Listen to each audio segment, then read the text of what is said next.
નમસ્કાર, આપ સર્વેનો ધાર્મિક વર્લ્ડમાં ફરીથી હાર્દિક સ્વાગત છે।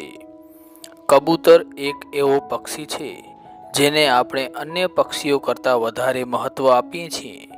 કબૂતરનો ઉલ્લેખ ઇતિહાસમાં પણ જોવા મળે છે અને પહેલાંના સમયમાં કબૂતર સંદેશાવાહકનું કામ માટે ઉપયોગમાં લેવામાં આવતો અને કબૂતરને શાંતિદૂત તરીકે પણ આપણે ઓળખીએ છીએ અને આજના સમયમાં ઘણા બધા લોકો કબૂતરને પાળે છે। મિત્રો, આજના વિડીયોમાં આપણે વાત કરીશું કબૂતર સાથે સંકળાયેલ શુકન અપશુકન વિશે અને કબૂતર ઘરમાં માળો બનાવે તો શુકન માનવામાં આવે કે અપશુકન માનવામાં આવે। મિત્રો, આ પ્રશ્નનો જવાબ માટે વિડીયોને અંત સુધી જરૂરથી નિહાળજો જેથી તમને પણ આ બાબતની જાણકારી મળી રહે। મિત્રો, વિડીયોને લાઈક અને શેર જરૂરથી કરજો અને ચેનલને હજુ સુધી સબસ્ક્રાઈબ ન કરી હોય તો ચેનલને સબસ્ક્રાઈબ જરૂરથી કરી નાખજો।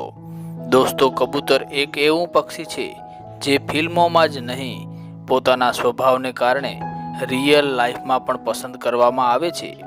ઘણીવાર લોકો તેને પાળવાનું પસંદ કરે છે, પરંતુ તમારા માટે એ જાણવું ખૂબ જ જરૂરી છે કે ઘરમાં કબૂતરનો માળો હોવો શુભ અને અશુભ બંને સંકેત લઈ આવે છે। કબૂતરને દાણા ખવડાવવા લોકોનો ખૂબ જ પસંદ આવે છે, પરંતુ પાળવા ખૂબ જ મુશ્કેલ છે। પ્રથમ વાત કરીએ તો ઘરમાં કબૂતરનું આવવું સુખ શાંતિ આવવાના સંકેત આપે છે। તેનાથી તમને ઓછા સમયમાં મોટી સફળતા મળી શકે છે। જો કે અમુક લોકો ઘરમાં તેને ખરાબ માને છે, પરંતુ આ એક સારો સંકેત માનવામાં આવે છે। દોસ્તો, તમે પ્રયાસ કરો કે કબૂતરોને દરરોજ દાણા પાણી આપો। તેનાથી તમને ફક્ત તેમની દુઆઓ જ નહીં મળે, પરંતુ તમારા ઘરમાં સુખ અને શાંતિ તથા સમૃદ્ધિ પણ બની રહેશે।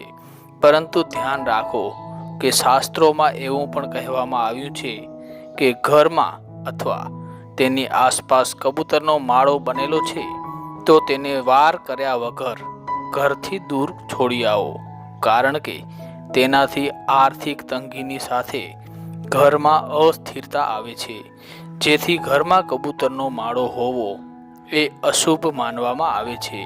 અને મિત્રો, કબૂતર ઘરમાં આવે તો તમારું ખરાબ ભાગ્ય પણ સારા ભાગ્યમાં બદલાઈ શકે છે।